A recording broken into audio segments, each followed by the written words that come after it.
School को हम विद्या के मंदिर का दर्जा देते हैं। यहाँ जाकर हम सभी अपने उज्जवल भविष्य की ओर आगे बढ़ते हैं। स्कूल को हमारे यहाँ बड़ी पवित्र जगह के रूप में देखा जाता है, लेकिन उत्तर प्रदेश के कानपुर नगर में एक ऐसा भी स्कूल है जहाँ पर एक मासूम बच्ची के साथ हैवानियत की सारी हदें पार कर दी गई। कुछ इस तरह से उसके साथ घटनाक्रम को अंजाम दिया गया कि इसे सुनकर हर कोई हैरत में पड़ गया।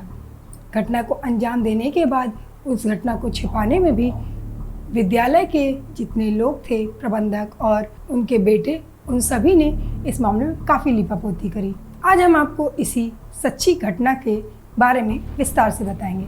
नमस्कार दोस्तों, मेरा नाम है नीलू मिश्रा और आज मैं आपके लिए जुर्म की एक ऐसी सच्ची घटना लेकर के आई हूँ जिसे सुनकर आपके रोंगटे खड़े हो जाएंगे। कहानी की शुरुआत होती है सन 2010 से। एमपी के जिले रामगढ़ की रहने वाली काजल अपनी दो बेटियों पायल और पलक के साथ कानपुर में रहने आती हैं। इनके पति हमीद सिंह एमपी में ही रहकर खेतीबाड़ी का काम करते हैं, क्योंकि वह कम पढ़े लिखे थे और काजल जो कि पढ़ी लिखी थी, वह अपने बच्चियों को उज्जवल भविष्य के लिए कानपुर आ जाती है। कानपुर के रोशन नगर में वह राजन शुक्ला के घर किराए का कमरा लेकर अपनी बच्चियों को पढ़ाने लगती हैं। पढ़ाने के लिए जब वह एक अच्छे स्कूल की तलाश कर रही थी तो उनकी तलाश भारतीय ज्ञान स्थली स्कूल पर जाकर ख़त्म होती है। वह अपनी दोनों बच्चियों 10 साल की पायल और 7 साल की पलक दोनों का एडमिशन कक्षा 6 और 3 में करा देती हैं। काजल बहुत ही ईमानदार और मेहनती महिला थी। काजल पास के ही एक मॉल में नौकरी करने लगती हैं और अपने बच्चों को तैयार करके डेली स्कूल भेजना, इसके बाद अपनी नौकरी पर जाना, यह उनकी दिनचर्या हो चुकी थी। पास के रहने वाले मुन्ना लोधी एक रिक्शा चालक थे जो कि काजल की दोनों बेटियों पायल और पलक को स्कूल तक छोड़ने और स्कूल से लाने का काम करते थे। काजल काफ़ी मिलनसार महिला थी, उसका आस पड़ोस में सबसे व्यवहार बन चुका था। दिनचर्या इसी तरह से आगे बढ़ रही थी कि तभी वह मनहूस दिन आता है। तारीख होती है 27 सितंबर 2010। काजल अपनी बेटियों पायल और पलक को तैयार करती है और मुन्ना लोधी के साथ उन्हें स्कूल भेज देती है। वे दोनों स्कूल जाती हैं और पढ़ने लगती हैं। उस स्कूल के मैनेजर होते हैं चंद्रपाल वर्मा। उनके दोनों बेटे मुकेश और पीयूष उसी स्कूल में काम करते हैं। चंद्रपाल वर्मा कई बड़ी सत्तारूढ़ी पार्टियों से जुड़े हुए थे। उनका एक काफ़ी बड़ा आलीशान घर गणेश नगर में स्थित था और पास में ही उनका यह स्कूल भी था। पीयूष एक विकृत मानसिकता का मनुष्य था। वह अपने स्कूल की कई टीचर्स के साथ गलत हरकतें कर चुका था, उन्हें छेड़ चुका था, लेकिन किसी ने भी इसका विरोध नहीं किया। अगर विरोध किया होता तो शायद इस बड़ी घटना को होने से रोका जा सकता था। पायल के एडमिशन के बाद से ही पीयूष उस पर गंदी नज़र रखने लगा था।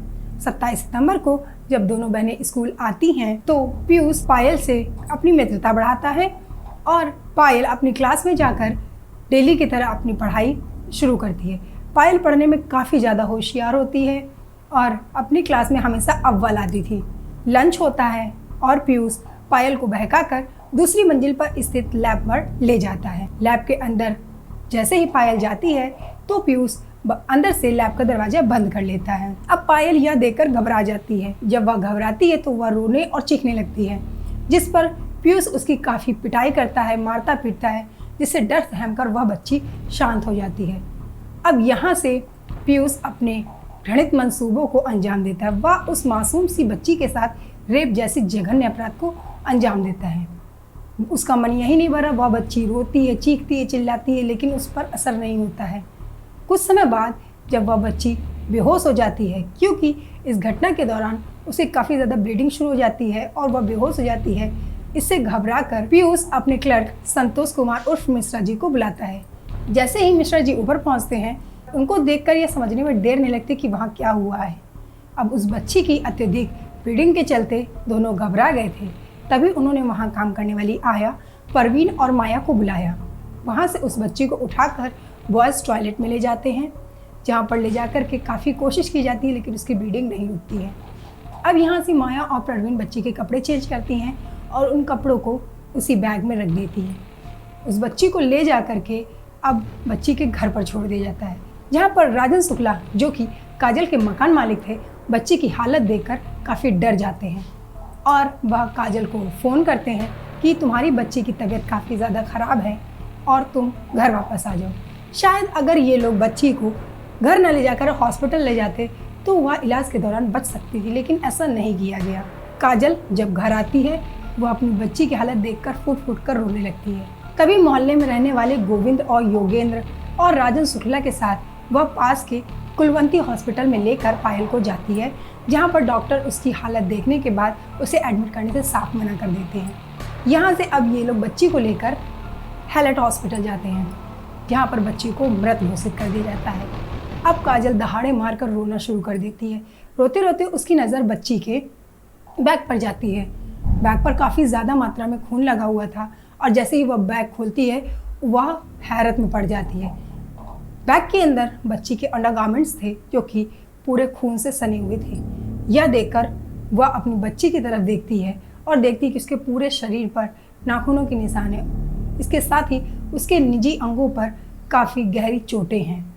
यह देखकर वह बहुत ही ज़्यादा क्रोधित हो उठती है और पास के पुलिस स्टेशन पर जाकर स्कूल वालों के खिलाफ एफआईआर दर्ज कराती है। एफआईआर दर्ज होने के बाद पुलिस काजल को जांच का आश्वासन देती है, लेकिन काजल पुलिस स्टेशन के बाहर ही धरना प्रदर्शन पर बैठ जाती है और अपने बच्ची को इंसाफ की गुहार लगाती है। चंद्रपाल वर्मा, जो कि काफ़ी सत्तारूढ़ी पार्टियों से कनेक्ट थे, वह अपने सूत्रों के माध्यम से अपने स्कूल की छवि को खराब नहीं होने देना चाहते थे।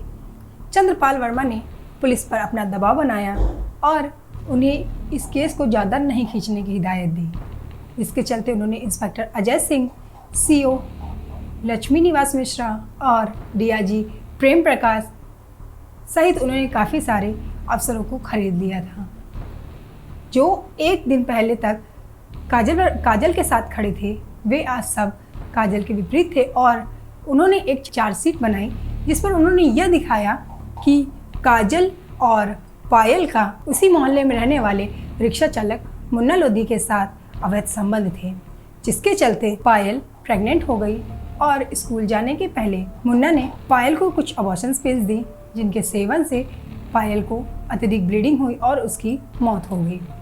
अब इस कहानी को सुनकर काजल ने इसका विरोध किया। उस समय मीडिया ने काफ़ी सराहनीय कार्य किया और इस घटना को काफ़ी तवज्जो दिया। पुलिस, जो कि अपराधियों के साथ मिल चुकी थी, वह मीडिया के दबाव के चलते उन पर भी भड़क रही थी। अब सीओ लक्ष्मी निवास मिश्रा ने एक प्राइवेट डॉक्टर आभा मिश्रा को हायर किया और इस मामले की जांच कराई, जिस पर आभा मिश्रा ने कहा कि वह बच्ची अबॉर्शन पिल्स के चलते अत्यधिक ब्लीडिंग के कारण मर गई। यह सब कुछ काफ़ी दयनीय था, लेकिन 3 डॉक्टरों का पैनल बनाया गया, जिसने मासूम पायल का पोस्टमार्टम किया।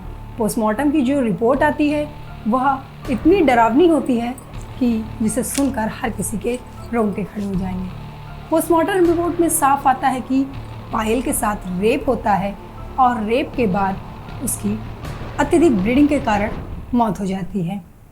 पायल की निजी अंगों पर काफ़ी चोटें पाई जाती हैं, उसके शरीर पर नाखूनों के निशान होते हैं। अब इस रिपोर्ट के आने के बाद काजल अपनी बेटी को इंसाफ दिलाने के लिए धरना प्रदर्शन करती है। पुलिस ने उस रिक्शा चालक मुन्ना लोधी को गिरफ्तार किया और उस पर 3rd डिग्री टॉर्चर देकर जबरदस्ती उसे यह गुनाह कबूल करने के लिए कहा।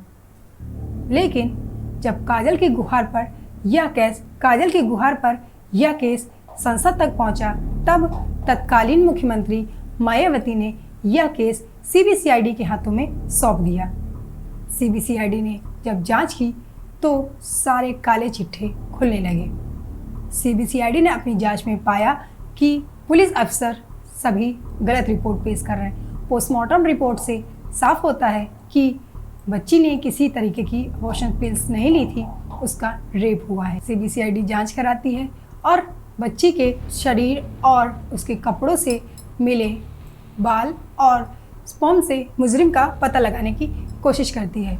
9 नवंबर की तारीख होती है और डीएनए जांच के आदेश दिए जाते हैं। कुल 14 लोगों को स्कूल के प्रबंधक समेत उस मुन्ना लोधी सहित कई लोगों के सैंपल्स भेजे जाते हैं।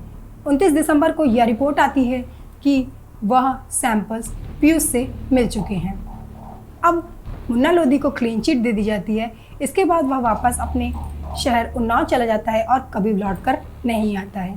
प्रबंधक चंद्रपाल वर्मा, उनके बड़े बेटे मुकेश, छोटे बेटे पीयूष और क्लर्क संतोष कुमार के खिलाफ चार्जशीट दायर की जाती है। इन्हें गिरफ्तार कर लिया जाता है।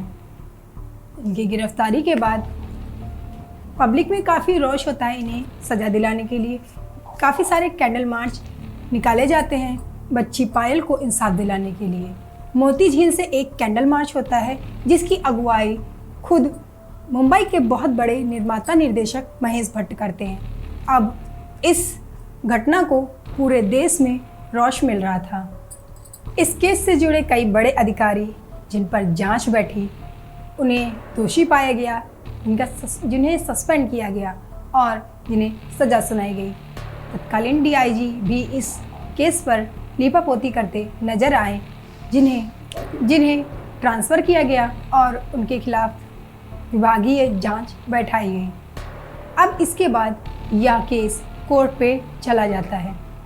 क्योंकि काजल एक आर्थिक रूप से कमज़ोर महिला थी, इस वजह से वह अपने केस की पैरवी के लिए कोई वकील हायर नहीं कर पा रही थी। इस पर एडवोकेट अजय सिंह भदौरिया ने उनका केस निःशुल्क लड़ने के लिए कहा। इस पूरे केस की पैरवी अजय सिंह भदौरिया ने की। इस मामले की जांच सीबीसीआईडी के इंस्पेक्टर एके सिंह ने की और दोषियों को कारागार में डाला। कोर्ट में केस जाते ही 8 साल के लंबे समय के बाद उस मासूम बच्ची को इंसाफ दिलाने के लिए जज ने फैसला सुनाया। मुख्य आरोपी पीयूष को आजीवन कारावास, इसके अलावा बाकी दोषियों को क्लर्क संतोष कुमार और उनके भाई मुकेश को 1-1 साल की सज़ा सुनाई, जिस पर जो प्रबंधक थे चंद्रपाल वर्मा, उन्हें क्लीन चिट दे दी जाती है। इस सज़ा को सुनाने के बाद काजल काफ़ी फूट कर रोती हैं, क्योंकि वह इससे संतुष्ट नहीं थी। उनकी मांग थी कि मेरी बच्ची के साथ जिसने ऐसी हैवानियत भरी घटना को अंजाम दिया है, उसे कम से कम फांसी की सज़ा होनी चाहिए। इस घटना के बाद काजल ने एक बेटी को फिर से जन्म दिया। काजल उस बेटी का नाम भी पायल रखना चाहती थी, लेकिन पारिवारिक और सामाजिक दबाव में आकर उन्होंने उस बच्ची का नाम पायल के नाम पर नहीं रखा। सबका कहना था कि जो घटना पायल के साथ हुई है, इस नाम को दोबारा रखने से वह जख्म ताजे रहेंगे। इस वजह से काजल ने अपनी उस बच्ची का नाम पायल के नाम से हटा दिया। यह घटना ऐसी थी जिसे सुनकर पूरा शहर ही नहीं, पूरा देश हिल गया था, जिसकी गूंज पूरे संसद में गूंजी थी। मासूम बच्ची के साथ इस तरीके का कुकृत्य करने से पीयूष जैसी मानसिकता वाले मनुष्य कारागार के पीछे हैं। इस घटना को सुनाने का उद्देश्य किसी की भावना को आहत करना नहीं था, बल्कि आपको सतर्क करना था। अपने बच्चों पर इस घटना को सुनाने का उद्देश्य किसी को परेशान करना नहीं है, किसी की भावना को आहत करना नहीं है, बल्कि आपको सतर्क करना है।